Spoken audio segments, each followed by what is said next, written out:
తెలంగాణ ప్రభుత్వం సన్నవడ్లు సాగు చేసే రైతులకు క్వింటాలకు రూ. 500 బోనస్ ఇస్తామని ప్రకటించిన సంగతి మనందరికీ తెలిసిందే. అయితే ఇప్పుడు ఇందులో ఒక పెద్ద ట్విస్ట్ వచ్చింది. మార్కెట్లో దొరికే అన్ని రకాల సన్నవడ్లకు ఈ బోనస్ ఇక నుండి రాదు. ప్రభుత్వం కేవలం 7 రకాల ప్రత్యేక సన్నవరి విత్తనాలు మాత్రమే అధికారికంగా గుర్తించింది. ఆ 7 రకాలు ఏంటి, మీ దగ్గర ఉన్న వరి రకానికి బోనస్ వర్తిస్తుందా లేదా, ఈ వీడియోలో క్లియర్గా అయితే తెలుసుకునే ప్రయత్నం చేద్దాం.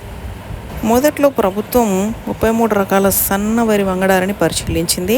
కానీ చివరికి మార్కెట్ డిమాండ్, బియ్యం నాణ్యత, ఎగుమతి అవకాశాలను బట్టి కేవలం 7 రకాలనే ఫైనల్ చేసింది.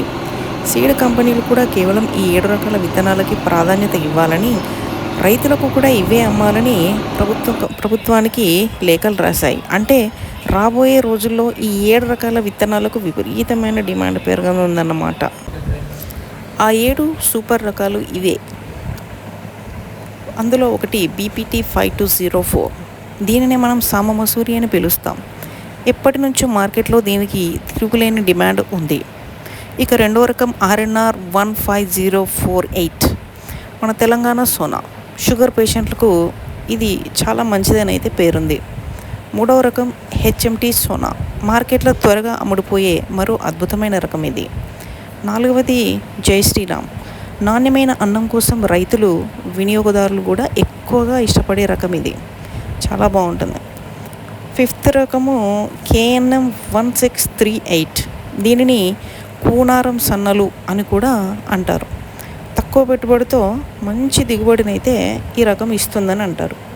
ఆరవ రకం WGL 44.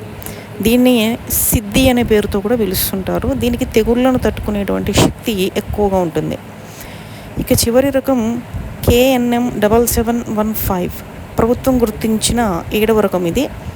సో రైతు సోదరులారా, మీరు ఈ 7 రకాలలో ఏ ఒక్కటి సాగు చేసినా మీకు క్వింటాల్కి 500 బోనస్ గ్యారంటీగా అందుతుంది. అయితే ప్రభుత్వం తీసుకున్న నిర్ణయం ఎలా ఉన్నప్పటికీ గ్రౌండ్ లెవెల్లో మాత్రం ఈ నిర్ణయంతో కొంచెము ఆలోచనలో పడ్డారు రైతులైతే. ఎందుకంటే ప్రభుత్వం ఈ లిస్ట్ ప్రకటించడానికంటే ముందే చాలామంది రైతులు కావేరి, చిట్టి ముత్యాలు, నెల్లూరు సొన్నాలు వంటి చాలా రకాల నార్లు అయితే పోసుకున్నారు. కొందరు నాట్లు కూడా వేశారు. ఇప్పుడు హఠాత్తుగా ఈ 7 రకాలకే బోనస్ అనడంతో ఆ రైతులకు అయితే కాస్త ఆందోళన చెందుతున్నారు. ప్రభుత్వం దీనిపై కూడా ఏమైనా మినహాయింపులు ఇస్తుందేమో చూడాలి. ప్రస్తుతానికైతే ప్రభుత్వం ఈ 7 రకాల విత్తనాలను రాష్ట్ర వ్యాప్తంగా ఉన్న రైతు వేదికల ద్వారా సబ్సిడీపై రైతులకు అందుబాటులో ఉంచాలని అధికారులను ఆదేశించింది. కాబట్టి మీరు విత్తనాలను కొనేటప్పుడు ఈ పేర్లను ఖచ్చితంగా సరిచూసుకోండి. మరి మీ జిల్లాలో ఏ రకం వరి ఎక్కువగా వేస్తున్నారు? ఈ 7 రకాల నిర్ణయంపై మీ అభిప్రాయం ఏంటో కింద కామెంట్ రూపంలో తెలియజేయండి. ఈ ముఖ్యమైన సమాచారాన్ని మీ రైతు గ్రూపులన్నింటికి ఇప్పుడే షేర్ చేయండి. జై కిసాన్.